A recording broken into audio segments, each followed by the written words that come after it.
Hi, welcome. This is group number three's project, and the pieces that you'll be seeing in the next couple of minutes all correlate to a story about how a daughter got angry with her mother and her 400 brothers and ended up attacking the mother. And one of the brothers threw her down a mountain and she broke up into a million pieces. Down the mountain, and her body broke apart. Okay, so the brother threw the sister down? The mountain, yeah. So she Okay, and her body broke apart. I hope we can really cut this.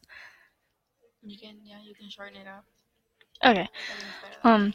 This story is about how a daughter got angry at a mother for having another child, and that child was defending the mom and ended up throwing the sister down a mountain where she broke into a ton of pieces, and all of our pieces have to go with that story. So, yeah. My stone is a Coyolxauhqui stone, and it was made in 1473 C with volcanic stone, and it is found at the base of the Templo Mayor in Tenochtitlan. And it is a top of this temple that humans were sacrificed and their bodies were dismembered and tossed down the steps to land at the base, which is the Coyolxauhqui stone, just as in the myth that you heard at the beginning. And this stone is a monolith, and it is representing a woman, and it is in a circular format representing a moon goddess. And as you can tell, she is all dismembered because of Huitzilopochtli when he threw Coyolxauhqui off of Snake Mountain, and which is the sacred temple. um Coyolxauhqui is wearing a feathered headdress because she was a goddess, and the feathers are made of quetzalcoatl, and she is usually associated with a Milky Way, and she is wearing a lot of ear spools, and they would sacrifice humans just as just as to represent how the moon goddess would do the same thing. and and then how Huitzilopochtli and Coyolxauhqui just threw her off the mountain. Okay, I will be talking about Temple of Huitzilopochtli. Huitzilopochtli was the patron deity of the Mexica people. Huitzilopochtli is associated with welfare, the sun, and fire. The center of Huitzilopochtli's temple was a. Wait until that disappears.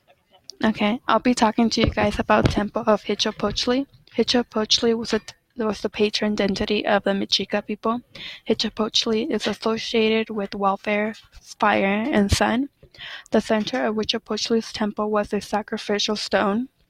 The base of the temple are two serpents that flank the stairs that led to the base of Temple Mayor as well.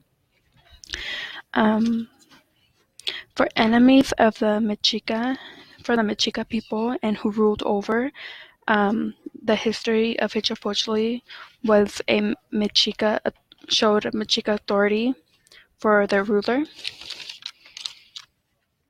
Huitzilopochtli's temple sacrifice victims. Priests would cut open and take out their hearts and throw them down the temple as a survival for the gods and Aztecs people. Huitzilopochtli was the protector of the Mexica people. In the Aztec capital Tenochtitlan, one of the two shrines on top of the Great Temple was dedicated to Tlaloc. It was on the northernmost side of the temple, and it was dedicated to Tlaloc, the god of rain and agricultural fertility. I got one part. And then during the winter and rainy season, the sun rose behind the temple of Tlaloc, and same with the dry season, apparently. And it okay. During the winter and rainy season, the sun rose behind the temple of Tlaloc, and in the dry season, it would rise behind the temple of Huitzilopochtli. The double temple was united by two natural forces, the sun and the rain, or fire and water. During the spring and autumn equinoxes, the sun rose between the two temples. Today I'm going to be talking about the calendar stone, which is kind of like the odd one of the bunch compared to the other pieces that we've been talking about. The calendar stone was buried in El Zócalo in Mexico City, which was later founded in December 17, 1790. The calendar, as you can see, is obviously a circular disc with a very distinct face on it. The face is actually the Aztec sun god. His name is Tonatiuh. You can actually see his tongue sticking out, which is actually a representation of a sacrificial knife. Other than his actual face, you can actually see that his hands are holding what looks to be hearts. Around the sun god, you can actually see 4 glyphs, which represent 4 different eras that came before them. The purpose of the calendar is to keep count of the days for their next sacrifices so that the current era which they live in doesn't end. And you can see that the glyphs are actually found around the face figure and the 4 glyphs. So yeah, those are the main points.